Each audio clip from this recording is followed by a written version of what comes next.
Olá, aqui é o Victor Palandi e seja bem-vindo a mais um conteúdo. Como que você está hoje? O tema que a gente vai discutir nesse vídeo é sobre síndrome do impostor, sobre como ser um copywriter sem medo. Você vai entender do que eu estou falando. Sabe aquela sensação de estar escrevendo uma proposta para um cliente e do nada uma voz na sua cabeça sussurra: Quem você pensa que é para cobrar esse valor? Ou então aquele frio na barriga quando você precisa apresentar suas ideias numa reunião e pensa: Ai, vão descobrir que eu não sei tanto quanto eu finjo saber. Pois é, se você já passou por isso, você não está sozinho. Esse fantasma que assombra especialmente nós, copywriters, tem um nome, que é a síndrome do impostor. E hoje eu vou compartilhar com você as descobertas científicas e concretas, além de sabedorias práticas que podem transformar completamente sua confiança profissional. Bom, deixa eu te apresentar então agora a pesquisadora, tá, que está revolucionando nossa compreensão sobre síndrome do impostor. Ela se chama Bassima Tewfik. É professora assistente na MIT Sloan School of Management e publicou um estudo na Academy of Management Journal intitulado The Impostor Phenomenon Revisited. Então é um estudo que ela fez lá. E o que ela traz aí? Ela fez uma pesquisa com mais de 150 funcionários de uma empresa de uma consultoria de investimentos e médicos em treinamento. Ela descobriu algo surpreendente. Pessoas que experienciam pensamentos impostores desenvolvem o que ela chama de orientação focada no outro. Eles fazem mais contato visual, escutam mais ativamente e espelham a linguagem corporal dos outros. Então, isso é compreensível, né? Porque a pessoa ela tem um medo maior e ela acaba se dedicando mais. Os médicos com síndrome de impostor, em seu estudo, chegavam aos mesmos diagnósticos corretos, mas eram avaliados como os mais eficazes interpessoalmente por seus pacientes. Então, no caso, era até um ponto positivo. E o que significa para nós copywriters? Quando você sente aquela insegurança, não é necessariamente uma fraqueza, pode ser seu cérebro te preparando para prestar mais atenção ao seu cliente, para ser mais empático, para escrever de forma mais conectada. Até o FIC descobriu que esses profissionais não tinham desempenho pior em competências técnicas, mas tinham desempenho superior em habilidades interpessoais. É como se a síndrome do impostor, quando bem direcionada, pudesse se tornar uma vantagem competitiva inesperada. E aqui entra uma perspectiva cultural que é fundamental entender. Diferentes culturas lidam com a síndrome do impostor de formas distintas. Em culturas mais coletivistas, como várias sociedades asiáticas, algumas latino-americanas, a síndrome frequentemente se manifesta com o medo de decepcionar a família ou a comunidade, diferente do medo mais individualizado de falha pessoal comum em culturas ocidentais, como, por exemplo, Estados Unidos. Isso muda tudo na forma como devemos abordar o problema, porque a raiz da insegurança ela vem de lugares diferentes. As abordagens orientais para lidar com incerteza profissional oferecem alternativas interessantes aos métodos ocidentais. Enquanto o Ocidente tradicionalmente foca em consertar o problema através de terapia cognitiva, reestruturação mental, as filosofias orientais, como o budismo, abraçam conceitos de impermanência e aceitação. É a diferença entre lutar contra a onda e aprender a surfar nela. Para nós copywriters, isso significa que em vez de tentar eliminar completamente a insegurança, podemos aprender a trabalhar com ela, transformá-la em combustível criativo. Agora vamos falar sobre algo muito concreto. O impacto financeiro da síndrome do impostor. Olha que interessante. Além de ser Brian Podvin, é uma terapeuta financeira licenciada com mestrado em serviço social pela Universidade de Michigan e tem certificação em Financial Therapy. Ela é autora do livro The Financial Anxiety Solution e criou o método My Money Balance, especificamente para trabalhar com a intersecção entre dinheiro e saúde mental. Em seu trabalho com profissionais criativos e terapeutas, ela observa padrões consistentes. Veja, profissionais com síndrome de impostor frequentemente criam modelos de precificação insustentáveis, e isso é muito perigoso, presta muita atenção. O ciclo funciona assim: você cobra menos porque você não se sente bom o suficiente, então você precisa aceitar mais projetos para conseguir pagar as contas, e aí você fica sobrecarregado. A qualidade do trabalho ela cai, o que reforça a crença de inadequação. É um ciclo vicioso que ela chama de espiral de desvalorização profissional. E voltando à pesquisa da Teofik lá do MIT, tem um aspecto também que é fascinante que eu preciso compartilhar com você. No seu artigo publicado em 2022, ela não encontrou evidências de que pensamentos impostores prejudicam o desempenho real no trabalho. Pelo contrário, ela descobriu que podem criar o que ela chama de benefício interpessoal inesperado.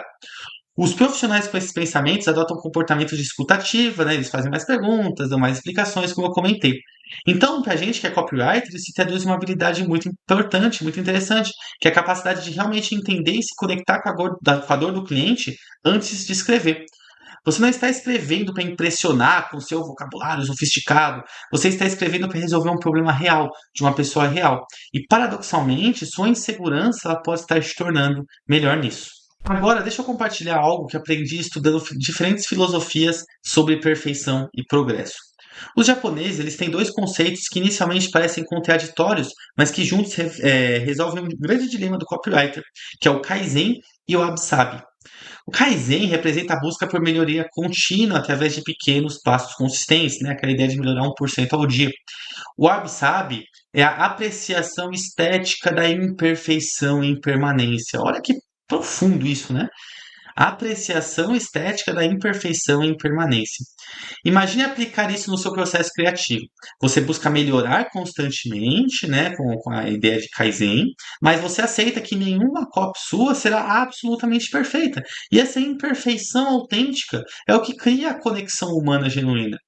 Há também a arte do kintsugi, onde cerâmicas quebradas são reparadas com ouro, tornando as rachaduras parte da beleza da peça. A sabedoria japonesa ela é fantástica, ela é sensacional.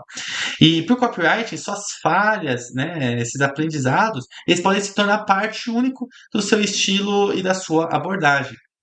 Agora vamos falar de precificação de forma prática. A questão de ser um copywriter freelance, de precificação é complexa e profundamente afetada pela síndrome do impostor. Um framework útil é pensar em três níveis de sustentabilidade financeira. O primeiro nível é o suficiente, o valor que cobre suas necessidades básicas, pessoais e profissionais com margem de segurança. O segundo nível é a tranquilidade, é o valor que permite recusar clientes problemáticos, escolher projetos mais alinhados com os seus valores, aquilo que se acredita. E o terceiro nível é a abundância. É o valor que permite investir em desenvolvimento profissional e contribuir assim para a sua comunidade.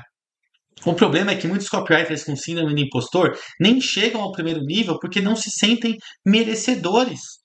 Mas pense concretamente, se você escreve um texto que ajuda um cliente a aumentar suas vendas significativamente, você está criando valor real, que merece sim uma compensação justa.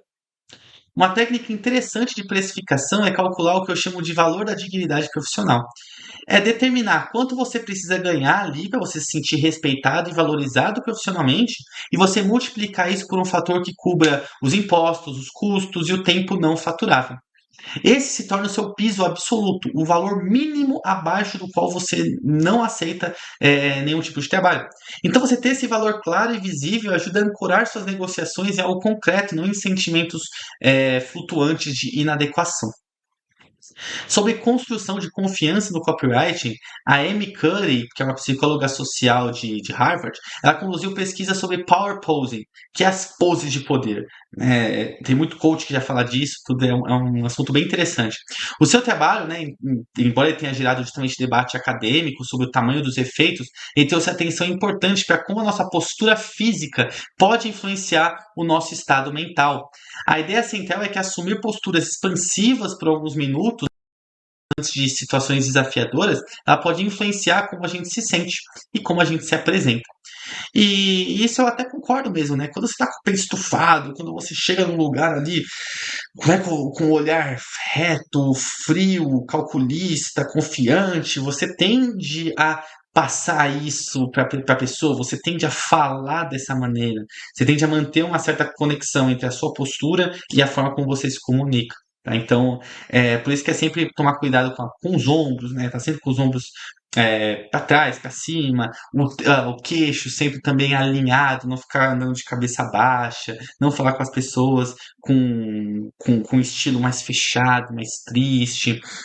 E para copywriters trabalhando remotamente, criar rituais físicos antes de qual é importante, pode ser uma pose de poder, ou simplesmente arrumar o espaço de trabalho de uma forma que você se sinta no controle, ele pode servir como uma transição mental para um estado de mais confiança. Agora eu vou te contar sobre uma técnica de comunicação que pode transformar como você lida com objeções sobre a sua experiência. É o que eu chamo de transparência estratégica. Em vez de esperar o cliente questionar a sua experiência ou tentar esconder suas limitações, o que faz você se sentir às vezes desconfortável, você mesmo reconhece de forma que as transforma em vantagem, é um reposicionamento. Por exemplo, você pode dizer algo como: você provavelmente está considerando copywriters com décadas de experiência. Eu tenho X anos. Isso significa que minhas técnicas são atuais, meu entusiasmo é genuíno e minha disponibilidade para o seu projeto é total. Você está pegando uma possível objeção e recontextualizando como benefício. É como alguém pode dizer: ah, mas você atende poucos clientes, né? Não é uma pessoa tão procurada. Isso pode gerar uma queda no valor social, né? Porque a gente tende a achar que quem tem agenda cheia é um profissional melhor. Aí entra o gatilho de prova social. Mas você reposiciona isso, você fala: justamente, como eu tenho poucos clientes, como eu trabalho com poucas pessoas ao longo de um mês, eu justamente vou te dar uma atenção que quem tem agenda cheia não consegue dar. Então, é você falar de uma forma que você não está mentindo, mas ao mesmo tempo você está ainda te dando mais poder de barganha, de negociação, mantendo o seu valor. Sobre posicionamento profissional, existe um conceito importante que é a autoridade relativa. Não é sobre ser o melhor copywriter do mundo, é sobre ser o mais adequado para um contexto específico.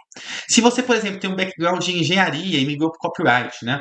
Você tem uma vantagem única ao escrever para empresas de tecnologia. Você entende a linguagem técnica, você pode traduzir em benefícios mais compreensíveis. Então, o seu defeito, entre aspas, de não ter uma formação tradicional em publicidade, em jornalismo, em letras, que é algo que, né, as pessoas acham que tem relação com a escrita, se torna seu diferencial. Você pensa diferente, vê ângulos diferentes, você conecta pontos que outros não conectariam. Você une a comunicação com um cérebro mais analítico, com um cérebro mais matemático. Então é uma coisa que só você tem, que poucos têm, porque você é um copywriter engenheiro. Então olha como dá para usar todas as nossas nuances como coisas positivas também. Agora vamos falar sobre os 5 tipos de síndrome do impostor identificados por Valerie Young. Tá? É uma PhD que passou décadas pesquisando esse fenômeno. Ela é autora do livro The Secret Thoughts of Successful Women, por que pessoas capazes sofrem de síndrome do impostor e como ter sucesso diante disso, que foi publicado pela Crown Business. No seu trabalho, ela identificou 5 tipos de competência, que são formas diferentes como as pessoas definem o que significa ser competente. Tem o perfeccionista, que foca em como o trabalho é feito e estabelece padrões excessivamente altos. Para eles, 99% correto ainda é falha. Então, esse é o perfeccionista. Tem o especialista, que mede a competência por quanto você sabe. Então, nunca se sente sabendo o suficiente, ele tem por ser exposto como inexperiente. Tem que saber tudo, de tudo, de tudo. Saber 99% também não é o suficiente. Tem o gênio natural, que julga sucesso baseado em facilidade e velocidade. Se você precisa se esforçar muito para fazer uma copy, por exemplo, o gênio natural ele acha que isso é vergonhoso, né? E tem o solista, que ele pensa que precisa realizar tudo sozinho, pedir ajuda é um sinal de fraqueza, significa que não sabe. E o super-homem, a super-mulher, que precisa ter sucesso em todas as áreas da vida. Se não são perfeitos no trabalho, em casa, nos relacionamentos, eles se sentem fraudulentos. Então, eu quero que você faça um exercício, né? Identifique aí qual que é o seu tipo principal para você saber quais são os padrões que você enfrenta. Por exemplo, se você é predominantemente perfeccionista, aprender a definir diferentes padrões de qualidade para diferentes tipos de projeto pode ser libertador. Nem todo e-mail precisa ser uma obra-prima literária. E se você é do tipo solista, entender que colaboração, pedir ajuda, pedir para alguém revisar para você, tá tudo bem. É sinal de profissionalismo, é sinal de cuidado, não é fraqueza. E isso vai transformar a forma como você se desenvolve, como você entrega trabalhos ainda melhores para os seus clientes. Bom, seguindo então, deixa eu te apresentar agora uma perspectiva diferente sobre psicologia e copyright. Enquanto a abordagem ocidental frequentemente trata a mente como algo a ser consertado, filosofias orientais a veem mais como algo a ser compreendido e aceito. O conceito budista de pensamentos como eventos mentais transitórios oferece uma forma diferente de lidar com dúvidas profissionais. Quando surge o pensamento não sou bom o suficiente, em vez de você lutar contra ele ou acreditar completamente, o que é um erro gigantesco, você pode observá-lo como observa uma nuvem passando. Ela está ali, mas ela não define o céu, né? Ela tá de passagem. Essa prática de observação desapegada, ela pode reduzir significativamente, desculpa, o poder que pensamentos negativos têm sobre as suas ações. Simplesmente, beleza, eu tô pensando isso, não me define, não é quem eu sou. Tá tudo bem, não vou tentar rebater, não vou tentar argumentar contra. A medicina tradicional chinesa tem uma visão interessante sobre estados emocionais e energia. Segundo essa tradição milenar, diferentes emoções estão associadas a diferentes órgãos e horários do dia. O medo está associado aos rins e ao elemento água, enquanto a alegria e paixão criativa estão associados ao coração e ao elemento fogo. Embora isso possa parecer esotérico, né, para algumas pessoas, tá tudo bem, muitos profissionais criativos relatam variações naturais em sua energia e confiança ao longo do dia. Então é importante você analisar esse padrão também. Quando você se sente mais confortável, mais confiante, quando a dúvida é mais forte, isso pode ajudar você a estruturar seu dia de trabalho de forma mais produtiva. Por exemplo, tem gente que amanhece mais disposto, mais enérgico, então nesse momento talvez seja melhor fazer calls, porque a pessoa vai estar mais com ímpeto mais forte. Já de noite, quando ela está cansada, às vezes, ela vai já ter uma atitude mais down, né? Aí tem gente que é o contrário, que de noite tá com mais energia, mais vigor e de manhã tá se rastejando. Então isso já não é tão esotérico assim, né? Isso entra muito em ciclo circadiano, entra muito em hábitos, tudo. Então isso também é uma forma de você trabalhar sua síndrome do impostor. Sobre o perfeccionismo do copyright, o diretor e professor de teatro russo Konstantin Stanislavski, ele desenvolveu um método que revolucionou a atuação e que pode ser adaptado para a escrita. Em vez de tentar atuar um papel perfeitamente, ele ensinava os atores a realmente viverem o momento do personagem. Então, para copywriter, isso significa, em vez de tentar escrever o copy perfeito, você busca escrever algo verdadeiro, que genuinamente conecta com a experiência do leitor. É uma mudança sutil, mas poderosa, de julgar se está certo para avaliar se está autêntico. Né? Porque às vezes o certo demais ele pode também ser muito mecânico. Muita gente comete esse erro. Faz um negócio tão estritamente seguindo as regras, né? Vou colocar esse gatilho, agora esse daqui, que no fim das contas aquilo fica extremamente mecânico. As pessoas leem e elas sabem que se trata de algo muito comercial, muito pensado, perde a autenticidade, perde a naturalidade.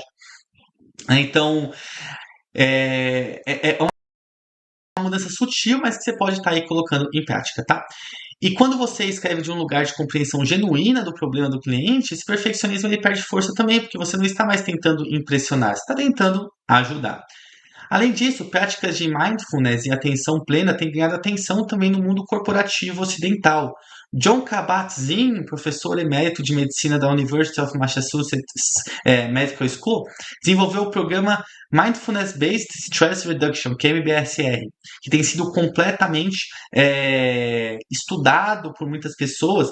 E para nós copywriters, pequenas práticas de atenção plena entre tarefas, que é alguns minutos de respiração consciente, uma breve caminhadinha, ou simplesmente alguns momentos observando o ambiente, eles podem servir como um reset mental, reduzindo o acúmulo de tensão que alimenta dúvidas e inseguranças. Tá? Então, mais uma dica aí para a gente estar aplicando. Agora, vamos falar sobre gerenciamento de respostas ao medo em situações de pressão.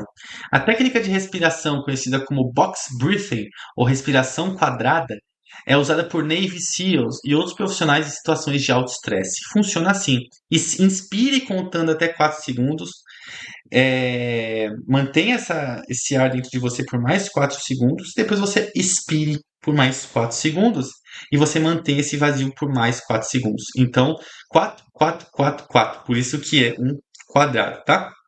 É uma técnica simples, mas eficaz para acalmar o sistema nervoso. Para nós copywriters, pode ser particularmente útil antes de calls importantes, com clientes, com prospects, ou até mesmo para enfrentar um briefing desafiador que você ali está se duvidando. Você pode adicionar uma camada de visualização enquanto você respira, visualizando cada lado do quadrado, representando um aspecto da sua competência, suas habilidades, sua experiência, seu conhecimento e a sua preparação diante daquele desafio. E existe um conceito também na filosofia chinesa chamada Wu Wei, que é frequentemente mal compreendido aqui no Ocidente, tá? Não significa não fazer nada, mas sim agir em harmonia com o fluxo natural das situações. Para o copyright, isso pode significar parar de forçar as palavras e permitir que a mensagem ela emerja de uma compreensão profunda do problema do cliente. Então, é tentar racionalizar menos e sentir mais. Em vez de começar escrevendo freneticamente, né, ficar ansioso porque a página está em branco, você investe tempo realmente entendendo o contexto, o público, a dor que precisa ser resolvida. Quando você tem essa compreensão profunda, as palavras elas fluem mais naturalmente. Tem também um outro conceito oriental japonês muito legal que se chama Shuhari. O Shuhari ele descreve os estágios de aprendizagem nas artes marciais e pode ser aplicado ao desenvolvimento em copy. Shu significa aprender os fundamentos seguindo precisamente os ensinamentos, tá? Então né, aprender certinho. O Ha significa começar a quebrar as regras e fazer as inovações. E o Ri significa transcender e criar seu próprio caminho. Então, muitos copywriters se sentem impostores porque estão no estágio Shu ou Ha, mas se comparam com quem já está em Ri. É importante reconhecer que copiar e adaptar técnicas estabelecidas não é fraude, é parte natural do processo de aprendizagem. Os grandes mestres de qualquer arte passaram anos imitando antes de inovar, né? Você precisa dominar muito bem a base para você conseguir criar em cima dessa base. Quando a gente fala de vulnerabilidade estratégica na comunicação profissional, estamos falando de um paradoxo também interessante. Admitir limitações específicas pode aumentar a sua credibilidade. Por exemplo, dizer, não sou o copywriter mais rápido do mundo. Normalmente eu levo alguns dias para entregar um projeto, porque eu invisto em tempo considerável em pesquisa e revisão. Isso daí transforma algo que você sinta lento, né, uma lerdeza que você acha que você tem, num ponto positivo também. Você transforma a fraqueza em uma evidência de cuidado, de profissionalismo. Então, a chave é você ser específico sobre a limitação que está te incomodando, que você acha que te impede de cobrar o valor que você tem que cobrar, ou de se portar como o grande copywriter que você é, e você é claro sobre o benefício correspondente disso. Agora vamos explorar o Ayurveda, o sistema de medicina tradicional indiano com milhares de anos de história. Segundo essa tradição, cada pessoa tem uma constituição única, o Prakriti, que é composto por 3 doshas, ou energias, que é o Vata, o ar, o espaço, Pitta, que é fogo, água, e o Kapha, que é terra e água. Embora seja uma abordagem tradicional e não científica no sentido ocidental, muitos profissionais criativos encontram valor em entender seus padrões naturais de energia e trabalho. Por exemplo, alguém com características Vata pode ser muito criativo, mas ter dificuldade com a consistência. Alguém com características Pitta pode ser intensamente focado, mas propenso ao burnout. Alguém com características Kapha pode ser metódico e confiável, mas mais lento nas mudanças. Então, reconhecer seus padrões naturais, seja através dessa lente ou de outra, tudo bem, pode ajudar a trabalhar com sua natureza, em vez de ir também contra ela. Tem certas coisas nossas que não adianta, é da gente, né? Sobre técnicas de comunicação de valor, existe o conceito de criar uma proposta de valor multidimensional. Em vez de apenas dizer o que você entrega, um texto, por exemplo, uma copy, você articula valor em diferentes níveis. O produto tangível, né, que é a peça de comunicação persuasiva em si, o processo intelectual, que é a pesquisa, a estratégia, o valor emocional que você leva, a tranquilidade, a confiança e o impacto que vai trazer no negócio da pessoa, que são os resultados mensuráveis. Quando você apresenta valor dessa forma abrangente, né, que recapitulando, o produto que você entrega, o processo intelectual, o valor emocional e o impacto no negócio, o preço ele se torna sobre transformação total, não apenas mais sobre você estar entregando um texto, né? Palavras escritas, algo muito cru. Bom, seguindo adiante, também vamos falar sobre modelos de precificação de forma prática. Né? Um modelo interessante é você oferecer 3 níveis de serviço quando você também sentir ainda que está sambando em relação a isso. Você pode oferecer um nível básico, que é uma entrega essencial, com escopo limitado. Você pode entregar um nível intermediário, que é uma entrega otimizada, com revisões e análises competitivas. E também um nível premium, que seria uma consultoria estratégica completa com acompanhamento de resultados. A psicologia por trás disso é que a maioria das pessoas evita extremos e escolhe o do meio. Tá? Então, ao criar 3 opções, você ancora a percepção de valor e dá controle também ao cliente sobre o investimento que ele quer fazer. Então, isso daqui é meio assim, não é uma ciência exata, porque também quando você dá mais opções, você acaba às vezes também tirando a atenção do seu cliente, né? Se você, ele pode ficar na dúvida sobre qual dos três, ele fica um pouco perdido e isso pode atrapalhar a decisão. Mas também é uma oportunidade quando você ainda não se sente seguro para falar assim, é isso, eu ofereço esse serviço que é caro mesmo e dane-se. Né? Então aí você oferece dois, três ali que vai tirar um pouco do peso e deixar que o cliente escolha, te dando assim mais uma tranquilidade. É uma coisa a se pensar, tá? É mais um artifício aí para você. Sobre scripts de negociação, a abordagem eficaz é o que eu chamo de silêncio estratégico. Após apresentar seu preço, conte mentalmente até 7 antes de falar novamente, 7 segundos. Esse silêncio, embora desconfortável para você, ele cria espaço para o cliente processar a informação. Frequentemente, eles preencherão esse vazio, né, esse silêncio, com aceitação ou com objeções específicas que você pode endereçar. Se eles questionarem o valor, você pode recontextualizar, dizendo, eu entendo a sua preocupação com o investimento, vamos pensar junto, qual seria o valor de aumentar essa taxa de conversão em apenas alguns pontos percentuais ao longo de um ano? Né? Quanto que, você que fatura 1 milhão, quanto que aumentar 10% teria para você? Né? Teria 100 mil reais a mais? Então você acha caro eu estar cobrando 10 mil reais, sendo que ao longo de um ano você pode aí lucrar 100 mil, 200 mil, 300 mil ou mais com o que eu vou te entregar? Então você, né, mostra que o valor ele é muito alto, o retorno que a pessoa vai ter é alto e o preço que você está cobrando é baixo. Então isso muda a conversa de custo para retorno sobre o investimento. Agora, sobre rituais diários para construir confiança, dar show para a síndrome do impostor, existe uma prática interessante inspirada em tradições japonesas, tá? Que é o conceito de kancha, gratidão profunda, que pode ser adaptado para o contexto profissional também.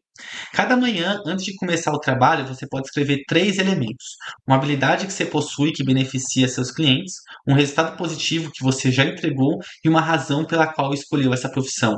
Não é apenas não é aquela coisa de pensamento positivo vazio, né? É um exercício de reconhecimento concreto de valor real. Então, a habilidade que você possui que ajuda a galera, um resultado positivo que você já entregou para você reafirmar sua confiança e uma razão pela qual você escolheu essa profissão, que é o que te dá o propósito, que é o que te move. Esse exercício, né, ele cria um arquivo mental de evidências contra pensamentos impostores. Então, funciona isso muito bem, tá? Além disso, a gente tem também uma outra técnica que é a documentação sistemática de sucessos. Arquitetos e designers, eles mantêm portfólios visuais, mas copywriters podem criar o que eu chamo de arquivo de evidências. Para cada projeto, documente o briefing original, o seu processo de pensamento, as decisões que tomou, o feedback e, quando possível, os resultados alcançados. Você pode incluir também salvamentos, né? Momentos em que você identificou problemas potenciais ou sugeriu melhoria se o cliente não havia considerado. Porque assim, quando a dúvida surgir, você vai ter um registro concreto de valor que você é capaz de entregar e não memórias vagas. Porque um designer, às vezes, se ele está na dúvida ali sobre a capacidade dele, ele pode simplesmente olhar as artes que ele entregou e falar, pô, eu entreguei artes muito boas, né? Eu entreguei campanhas incríveis, então é muito fácil. Para nós copywriters, a gente vai ficar lendo nossa copy. Então, a gente pode colocar coisas mais metrificadas, né? Elogios, depoimentos, que é aquilo que faz com que a gente tenha mais gana, mais energia, mais foco para conseguir continuar produzindo com mais excelência. Sobre processar feedback de forma construtiva, existe uma técnica interessante inspirada em práticas de revisão acadêmica. Em vez de você receber críticas como um ataque pessoal, você as trata como dados sobre a interação entre seu texto e aquele leitor específico. Então, se um cliente diz, eu não gostei do tom, você processa isso como o tom do texto não ressoou como o leitor queria nesse contexto. Bom, é uma diferença sutil, mas importante, porque o feedback é sobre a interação do texto com a pessoa. Não é sobre a sua competência fundamental. Isso permite que você itere e melhore sem sangrar emocionalmente a cada revisão. E para prevenir o surgimento recorrente de sentimentos impostores, é útil criar o que eu chamo de sistema de imunização progressivo. O que é isso, né? A ideia é se expor gradualmente a situações que provocam insegurança, mas de forma controlada e progressiva. Então, comece compartilhando um parágrafo com um colega de confiança. Depois um artigo em um grupo pequeno, que pode ter alguém ali com uma certa maldade. Então, um post público, que aí sim você pode estar bem, né, bem aberto ali às pessoas falarem mal de você. Então, gradualmente, você vai trabalhando isso aí até estar confiante para dar as caras sem medo nenhum. Cada exposição, quando sobrevivida, ela fortalece a sua resiliência. O importante é entender que sentir desconforto não significa incompetência, significa crescimento.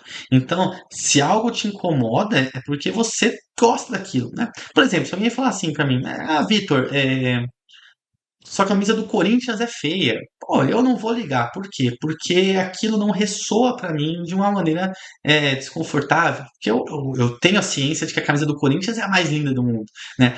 E eu quero fazer esse paralelo porque é a mesma coisa assim. Você tem que criar essa resiliência com o seu trabalho. As pessoas criticarem e você saber interpretar aquilo de maneira fria.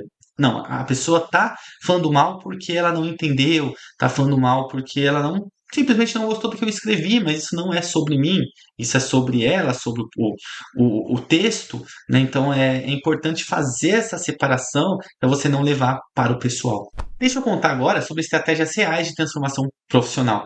A transparência pode ser uma ferramenta poderosa quando bem utilizada. Então, em vez de esconder sua jornada de aprendizado, você pode transformá-la em um ativo. Por exemplo, documentar publicamente seu processo de desenvolvimento, os cursos que você faz, os livros que você lê, os projetos que você completa. Isso cria uma narrativa de crescimento contínuo que os clientes valorizam. Eles veem sua dedicação diária, sua humildade, seu comprometimento com a excelência. Um profissional que admite estar sempre aprendendo é frequentemente mais confiável do que alguém que finge saber tudo. Existe uma estratégia interessante de posicionamento que chamo de ponte entre mundos. Se você vem de uma área diferente antes de ser copywriter, essa experiência prévia não é um déficit, é um diferencial, como eu falei. Um ex-engenheiro entende a mentalidade técnica e ele consegue escrever para um público de uma forma que um copywriter tradicional não conseguiria. Um ex-professor, ele sabe como explicar conceitos complexos de forma simples, porque ele tem o poder da didática. Um ex-vendedor, ele entende objeções reais do campo e ele, às vezes, tem também mais facilidade de driblar as negativas. O seu problema de não ter seguido um caminho tradicional, né, problema entre aspas, que você acha que é, ele se torna uma proposta única de valor. Sobre colaboração e trabalho em equipe, é importante entender que profissionalismo moderno é fundamentalmente colaborativo. Pedir feedback não é admitir incompetência, demonstrar maturidade profissional. Então, os melhores profissionais em qualquer área, eles têm mentores, eles têm coaches, grupos de mastermind. Então, quando você muda a perspectiva de preciso fazer tudo sozinho para profissionais de sucesso, constroem redes de suporte, você pede para ter, assim, um sinal, um tom de mais sabedoria, né? E não uma fraqueza. E sobre network na indústria, existe uma abordagem que inverte a dinâmica tradicional. Em vez de abordar pessoas pedindo ajuda ou tentando impressionar, você oferece valor primeiro. Isso pode ser compartilhar um recurso útil, fazer uma introdução relevante ou oferecer um feedback construtivo quando for solicitado. Quando você lidera com generosidade, você reduz a pressão de provar seu valor. Você está demonstrando através de ações aquilo que você é capaz de fazer. Com o tempo, isso constrói uma reputação que transcende qualquer insegurança pessoal que você possa sentir. Agora, vamos encarar a realidade da inteligência artificial no copyright. A IA está transformando a nossa profissão, isso é inegável e naturalmente gera uma ansiedade. Ver uma ferramenta como o ChatGPT produzir centenas de palavras em segundos pode ser intimidador, mas existe uma perspectiva importante aqui. A IA é uma ferramenta, não um substituto. Eu amo a IA, nossa senhora, ela facilita muito o meu trabalho, ela torna meus dias muito mais prazerosos como copywriter. Então, é como a diferença entre uma calculadora e uma matemática. A calculadora faz cálculos mais rápido, mas o matemático sabe quais cálculos fazer e por que fazer. Então, é a mesma coisa. A IA é a calculadora do matemático, é a nossa calculadora. Da mesma forma, copywriters que entendem estratégia, contexto cultural, nuances emocionais, objetivos de negócio complexo, tem um papel que a IA não pode replicar. A IA pode gerar texto, mas você determina a estratégia, refina a voz da marca, garante relevância cultural e adiciona o toque humano que cria conexão genuína. Copywriters estão evoluindo de escritores para arquitetos de comunicação. São profissionais que orquestram várias ferramentas, incluindo a IA, para criar resultados superiores. Sobre o valor único no copywriting do ser humano, Ainda existem várias áreas onde a gente permanece insubstituível. Primeiro, na compreensão de contexto cultural sutil. Saber o que ressoa em diferentes comunidades, entender o humor local, perceber sensibilidades que variam por região. Segundo, intuição sobre timing emocional. Quando ser empático, quando ser direto, quando ser um pouquinho mais duro, então provocativo. Terceiro, a criatividade verdadeiramente original. Conectar ideias aparentemente não relacionadas de forma surpreendente. Quarto, o julgamento ético complexo, que é entender não apenas o que é legal, mas o que é apropriado e respeitoso também. E por fim, quinto, a vulnerabilidade autêntica, que é compartilhar experiências humanas reais que criam conexão profunda. É a sua história, que a IA ela não consegue saber. Então, a gente incluir isso na IA, incluir isso na copy, é o que dá também uma diferenciação.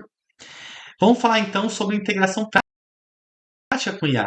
Em vez de competir com ferramentas de IA, você pode criar um fluxo de trabalho colaborativo. A IA pode ajudar com pesquisa inicial, geração de ideias em massa, primeiros rascunhos e revisão gramatical. Muito legal isso. Você foca em estratégia, refinamento de voz, injeção de personalidade e garantia de que o conteúdo atende objetivos específicos do negócio. É uma parceria onde cada parte contribui com suas forças. Um copywriter trabalhando com IA, ele pode ser mais produtivo sem sacrificar qualidade. Na verdade, ele pode ter mais tempo para focar nos aspectos estratégicos e criativos que realmente diferenciam um copy excelente de um copy medíocre. Vou compartilhar agora uma técnica poderosa de reprogramação mental que combina escrita com psicologia. É o exercício de escrita em perspectiva futura. Toda noite você escreve uma página em primeira pessoa, no tempo presente, descrevendo o seu dia de trabalho como se já fosse o profissional confiante que deseja ser. Mas não é uma fantasia vazia não, tá? Você baseia em situações reais do dia, reescrevendo como teria lidado com elas em seu estado ideal. Por exemplo, se você hesitou a apresentar um preço porque você não se sente merecedor daquele preço, você escreve: hoje apresentei meu valor com clareza e convicção ao cliente. O cérebro ele processa as narrativas vívidas de forma similar a experiências reais, gradualmente normalizando esse comportamento confiante em você. Olha que bacana, né? O cérebro ele tem dificuldades para saber o que é real e o que é inventado, então por isso a gente pode usar isso a nosso favor. Sobre prática e desenvolvimento de habilidades, existe um exercício valioso: pegar cópias de sucesso comprovado e adaptá-los para produtos completamente diferentes. Por exemplo, pegar a estrutura de uma carta de vendas famosa para um curso e adaptá-la para um produto físico. Isso não é plágio, isso é estudo de estrutura. Você aprende que grandes copies seguem princípios psicológicos universais que transcendem produtos específicos. Quando você entende esses princípios fundamentais, você percebe que copy é mais ciência aplicada do que mágica misteriosa. Isso te dá mais controle. Vamos falar então sobre oportunidades globais concretas. O mercado de copy inglês paga valores significativamente maiores que o mercado brasileiro. Beleza. Mas aqui está o insight importante. Empresas não procuram necessariamente o inglês perfeito de nativo, eles procuram compreensão cultural específica. Um copywriter brasileiro escrevendo para empresas americanas que vendem para a comunidade latina tem uma vantagem única. Você entende as nuances culturais que um copywriter americano típico não entenderia. Plataformas como Upwork, Contently e mesmo LinkedIn oferecem acesso a esses mercados. O seu sotaque na escrita não é necessariamente uma desvantagem, ele pode ser exatamente o diferencial que certas empresas procuram. E sobre estruturação de programas de desenvolvimento, um caminho eficaz inclui várias etapas progressivas. Primeiro, entender a psicologia por trás da insegurança profissional. Segundo, identificar seus padrões pessoais específicos. Terceiro, documentar evidências concretas de suas competências. Quarto, desenvolver sistemas sustentáveis de precificação e posicionamento. Quinto, criar práticas consistentes de comunicação assertiva. Sexto, implementar rituais de fortalecimento mental. Sétimo, aprender a integrar novas tecnologias sem medo. Oitavo, desenvolver visão de longo prazo para sua carreira. E cada etapa constrói sobre a anterior, criando assim uma transformação progressiva e sustentável. Vamos explorar agora a construção de confiança através de evidências incrementais. A ideia é simples, mas poderosa. Em vez de tentar se convencer de que você é o melhor, foque em ser melhor do que era ontem. Crie um sistema de documentação de microprogressos. Cada dia, anote uma pequena melhoria, pode ser um parágrafo melhor escrito, um insight sobre o cliente, uma técnica nova aprendida. Após 30 dias, você tem 30 evidências concretas de crescimento. Após 90 dias, 90 evidências. É difícil manter sentimento de fraude quando você tem documentação concreta de que você está evoluindo em direção à excelência que você deseja atingir. Sobre precificação, vamos pensar de forma prática. O método útil é calcular seu custo de vida mensal, incluindo despesas pessoais e profissionais, e adicionar uma margem para crescimento e segurança. Esse valor dividido pelas horas que você pode trabalhar de forma sustentável, lembrando que todo o tempo é faturável, te dá uma base mínima por hora. Mas aqui está o ponto crucial: você não vende horas, você vende resultados. Use o cálculo horário apenas internamente para você avaliar se o projeto vale a pena ou não. Para o cliente, você não apresenta o valor da hora, ou eu vou levar 3 horas para fazer isso, então vai custar X reais. Não, você apresenta o valor do resultado, tá? Esqueça o tempo investido. Aquele argumento de falar para o cliente assim, mas eu vou demorar para fazer isso, por isso que é caro, errado. Não use. O cliente não quer saber quanto tempo você vai levar, ele quer saber o quanto ele vai retornar com aquele investimento. Então você tem que provar para ele que te contratando, ele vai estar mais perto de atingir o resultado que ele está buscando. Vamos falar sobre a técnica da cadeira vazia, desenvolvida por Fritz Perls na Gestalt terapia. Você posiciona duas cadeiras frente a frente, tá? Em uma você senta como seu eu inseguro, na outra como seu eu confiante. Você literalmente muda de cadeira para expressar cada perspectiva, criando um diálogo entre essas partes de si mesmo. Olha que doideira. O eu inseguro, ele expressa seus medos. O eu confiante, ele responde com evidência e perspectiva. É um exercício poderoso porque ele externaliza esse conflito interno, tornando-o mais manejável e menos abstrato. Parece coisa de maluco, mas não é. Por quê? Porque você fazendo o papel de eu confiante, você vai achar respostas para rebater o seu eu inseguro. Perceba como é mais fácil você dar conselho para a vida dos outros e é tão difícil você se autoaconselhar, né? Muita gente fala isso, né? Eu consigo falar da vida de todo mundo, mas quando é da minha, é terrível, eu não sei o que fazer. Mas por conta disso, porque a gente precisa se desassociar. Se você faz esse exercício de desassociação, é como se você estivesse aconselhando a si mesmo, e dessa forma você vai conseguir ter o mesmo poder de quando você está metendo o bedelho na vida de alguém. Bom, e aí entra o conceito também de mente de principiante, o Shoshin, em japonês, do Zen budismo, tá? Que oferece uma perspectiva libertadora. Em vez de fingir ser expert em tudo, você abraça ser um eterno aprendiz. Isso não é admitir incompetência, é você demonstrar humildade intelectual e curiosidade genuína.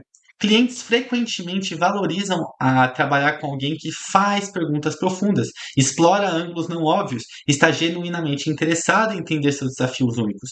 Então, quando você para de tentar parecer que sabe tudo, você pode realmente aprender o que importa para cada situação específica. Bom, vou compartilhar agora uma técnica de visualização adaptada de práticas usadas por atletas de alto desempenho. O filme mental de competências consiste em visualizar detalhadamente momentos específicos em que seu trabalho gerou impacto positivo. Não precisam ser conquistas monumentais. Pode ser um e-mail que resolveu uma dúvida importante, um título que capturou perfeitamente uma ideia, um texto que o cliente adorou. O importante é visualizar não apenas o resultado, mas todo o contexto sensorial. Onde você estava, como se sentiu, que ações específicas tomou. A visualização detalhada ela ativa circuitos neurais similares aos da experiência real, fortalecendo memórias de competência. Sobre superação de barreiras mentais, existe uma prática interessante de ritualização de transição. Você cria um ritual físico que marca a transição de um estado mental para o outro. Por exemplo, antes de você começar a escrever, você pode fazer uma sequência específica. Organizar a mesa, fazer 3 respirações profundas, escrever uma intenção para essa sessão.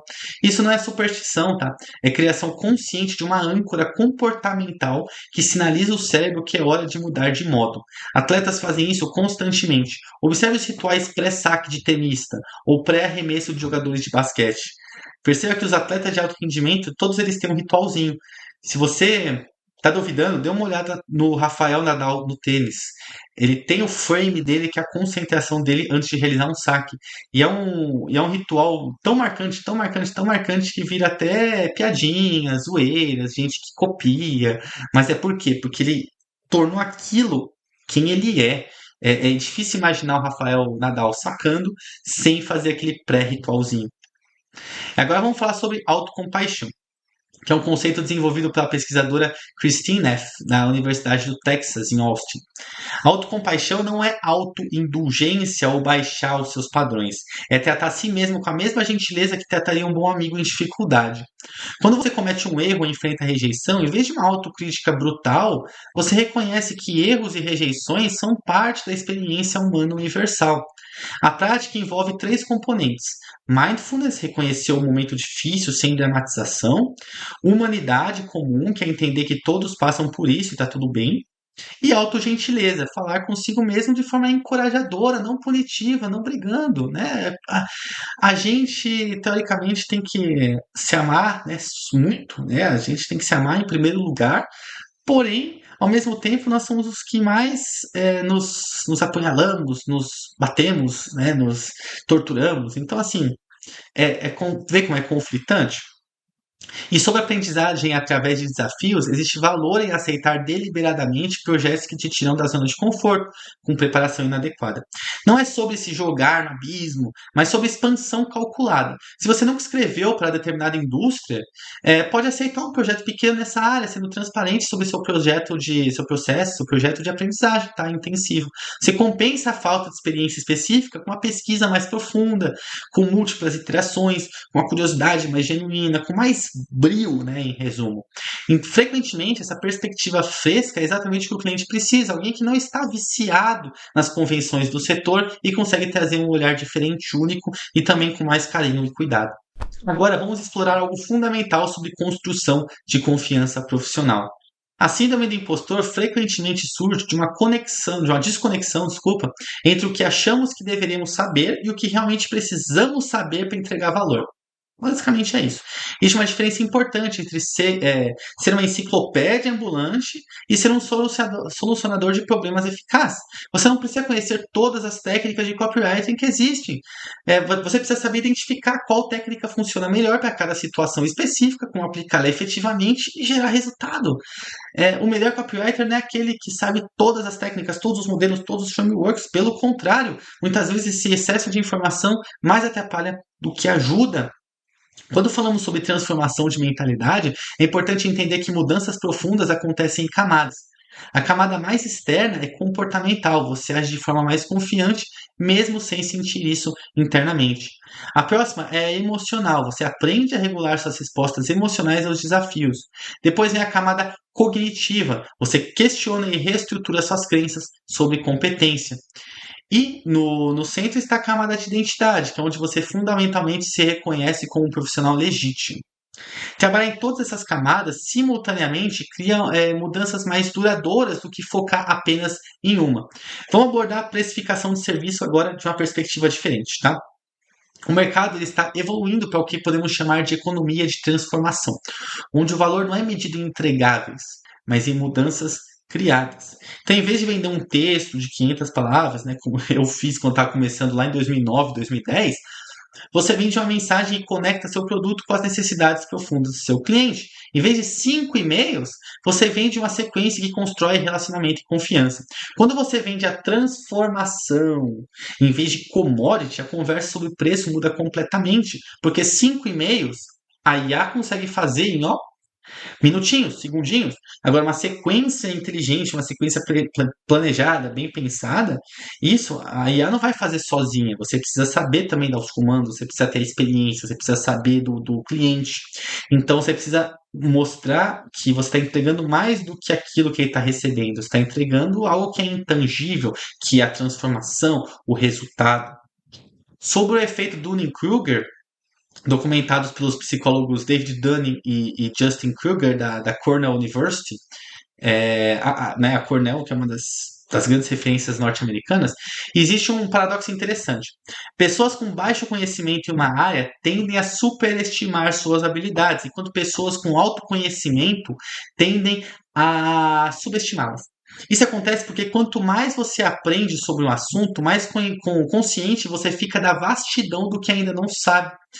Para copywriter, isso significa que sentir-se inadequado pode paradoxalmente ser sinal de competência crescente, não de incompetência, porque o amador, o iniciante máximo, ele aprende um pouquinho, aprende os gatilhos, faz um curso, pronto, ele já acha que é um grande copywriter.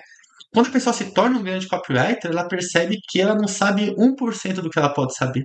Então, isso traz para ela uma necessidade de evolução contínua, de melhoria contínua, o que faz com que ela tenda a entregar copies melhores, tá bom? Então, o desconforto vem da consciência expandida e não da falta de habilidade. Agora vamos examinar como nossa mente processa feedback e críticas. Existe um fenômeno psicológico chamado viés de negatividade, que é a nossa tendência de dar mais peso a experiências negativas do que positivas. Normal, né?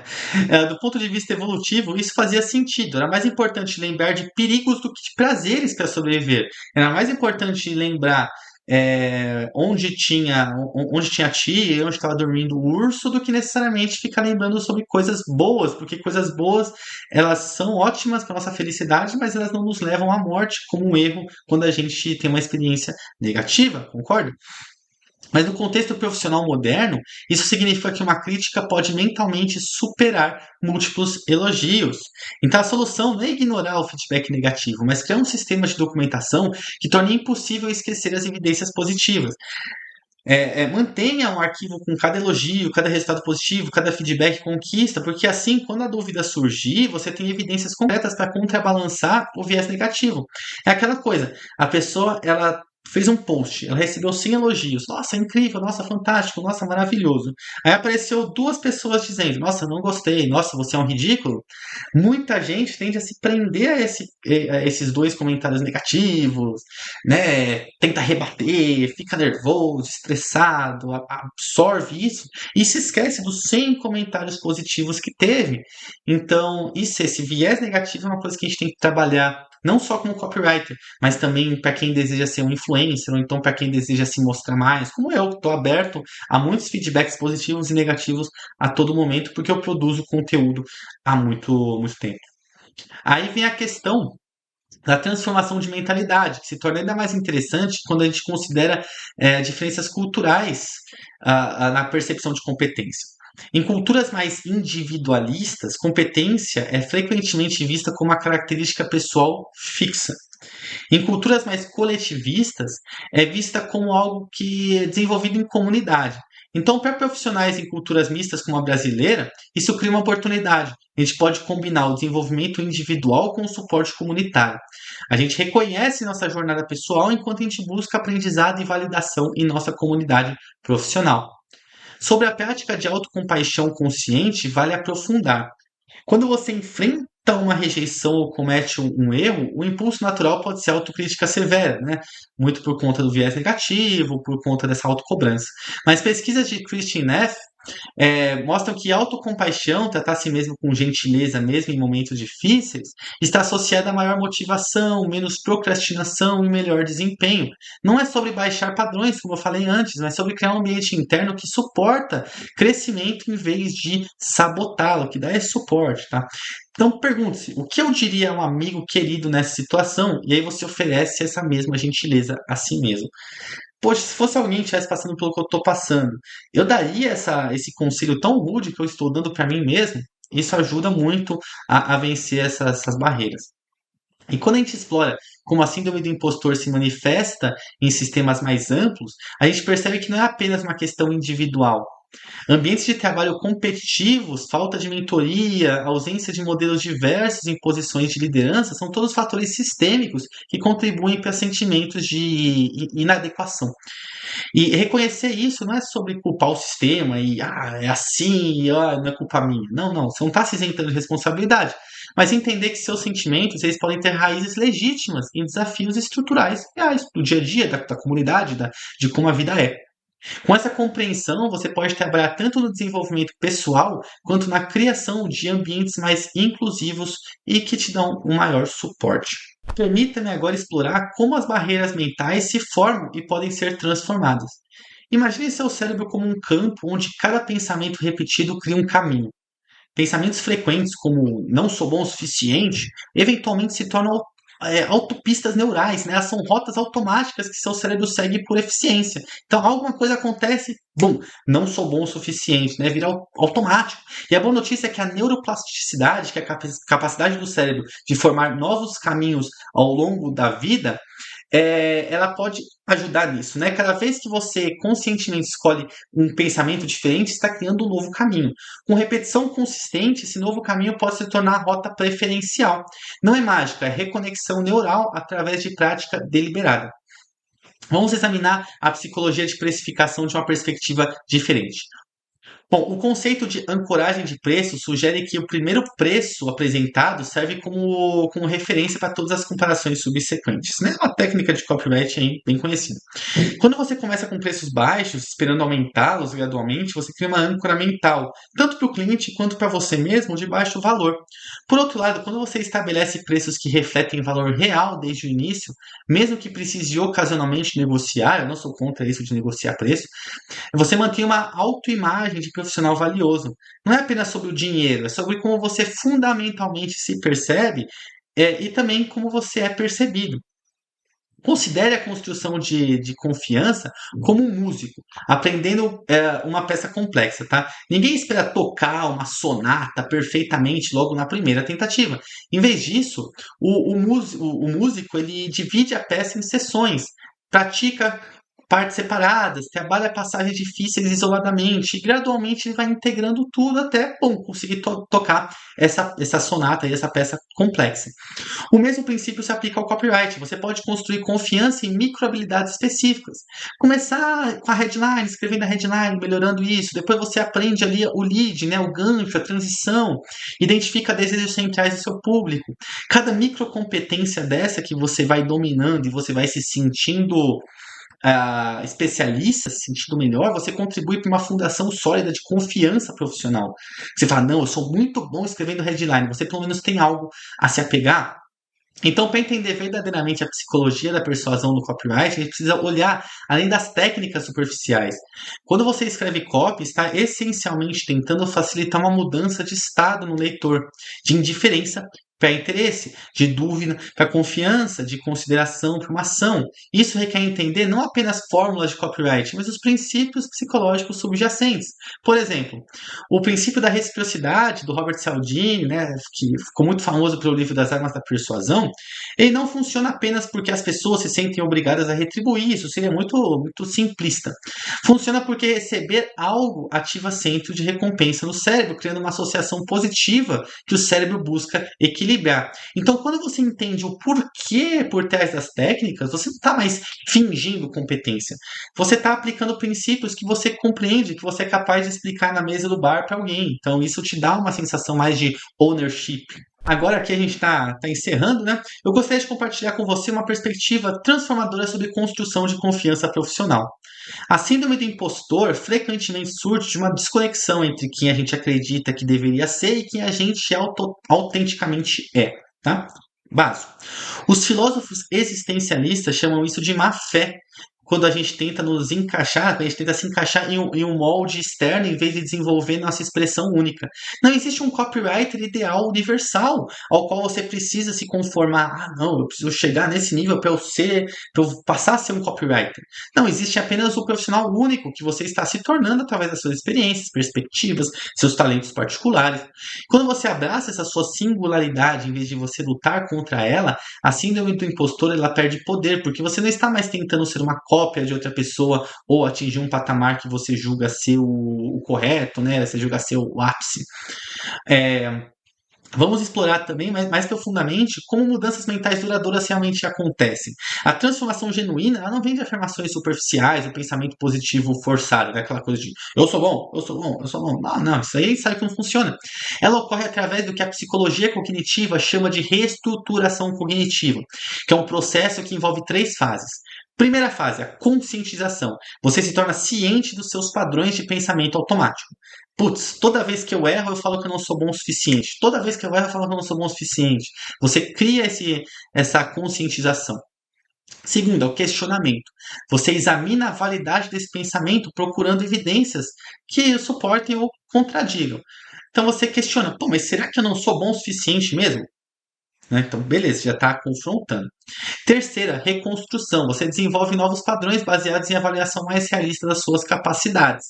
Então você fala, eu sou bom, eu só errei. Eu errei porque eu estava desatento. Eu errei porque eu entendi errado o briefing, tá tudo bem. Não é que eu não seja bom o suficiente, eu apenas cometi esse equívoco nesse momento. Esse não é um processo rápido, tá? Não vou ser simplista. Porque mudanças profundas levam tempo e prática consistente. Mas se você criar esse hábito, você vai começar a quebrar as barreiras que te impedem de viver com mais segurança, mais confiança, quem realmente você é. Consideremos a questão da precificação sob uma perspectiva mais ampla, tá? Estamos testemunhando uma transformação no mercado onde, na base, conteúdo simples está sendo automatizado, né, muito com IA, enquanto no topo, o copywriting estratégico e criativo está se tornando mais valioso, está tendo um aumento na busca por profissionais, por copywriters. Essa polarização cria oportunidade para posicionamento premium. A chave não é competir em volume ou velocidade, mas em compreensão profunda, criatividade genuína e capacidade de integrar comunicação com estratégias de negócios complexas. Quando você se posiciona assim, você não está vendendo palavras, vendendo simplesmente texto. Você está vendendo transformação empresarial, resultado, mais vendas, mais conversões, através de uma comunicação estratégica. Então, para concluir essa nossa exploração, né, antes do fechamento final, é essencial compreender que superar a síndrome do impostor não é um destino, mas é um processo contínuo. Acredite, todo mundo, mesmo que é muito bom, ele sente às vezes essa síndrome, tá? Todo mundo. Por quê? Porque a gente está sempre querendo melhorar. E a gente sempre sente que a gente não atingiu ainda o patamar ideal, tá? Então isso como eu disse lá no começo e volto a repetir, é algo bom, é algo de quem está realmente, de quem está confiante, quem está comprometido com o processo, tá? É normal que sentimentos de dúvida ressurjam quando você enfrenta novos desafios e cada vez que você sente essa insegurança, é uma oportunidade de examinar suas crenças, questionar suas suposições e escolher agir a partir de coragem em vez de medo. Com o tempo, você desenvolve o que podemos chamar de confiança resiliente. Não uma confiança que nunca é abalada, porque isso é utópico, mas uma que se recupera e se fortalece através dos desafios. Bom, e chegamos ao final, então, da nossa jornada através do território da síndrome do impostor no copyright.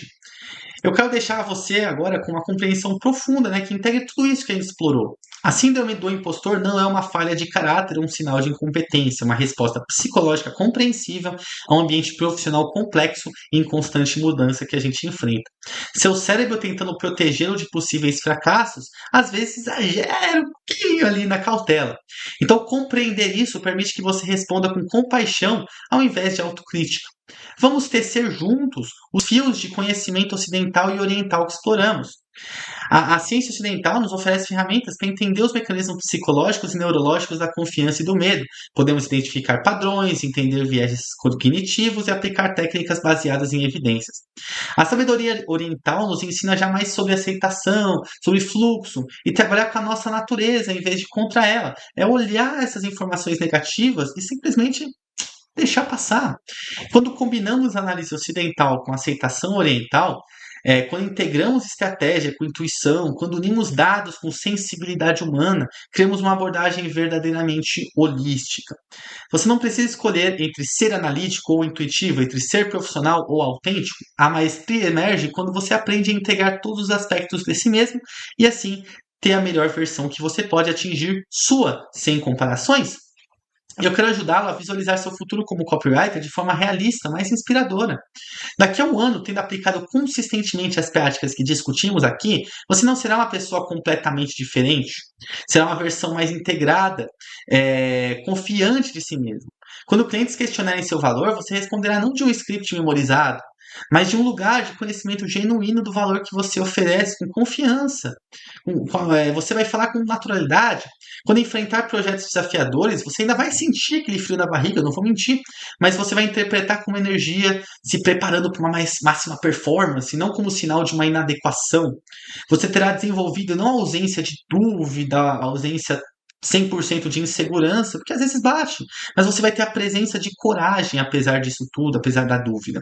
Então, para concluir, deixe-me oferecer uma perspectiva final aqui, transformadora para a gente, tá? Considere que sentir-se ocasionalmente como impostor pode ser sinal de saúde psicológica, não patologia. Significa que você tem humildade para reconhecer o que ainda pode aprender, ambição para buscar desafios além da sua zona de conforto e consciência da responsabilidade que vem com influenciar outros através de suas palavras. Verdadeiros impostores, que são aqueles que realmente enganam e manipulam, eles raramente questionam a sua própria legitimidade.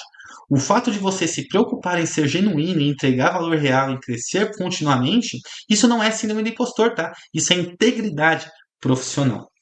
Quando você compreende essa distinção fundamental, algo notável acontece.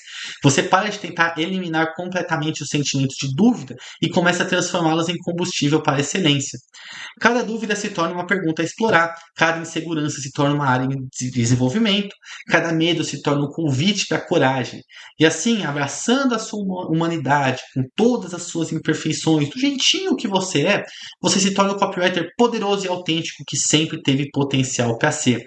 Lembre-se, a jornada de 1000 milhas começa com um único passo e você já deu muitos passos importantes apenas por estar aqui me ouvindo durante aí quase uma hora, questionando, aprendendo, crescendo. Então continue caminhando, continue escrevendo, continue evoluindo.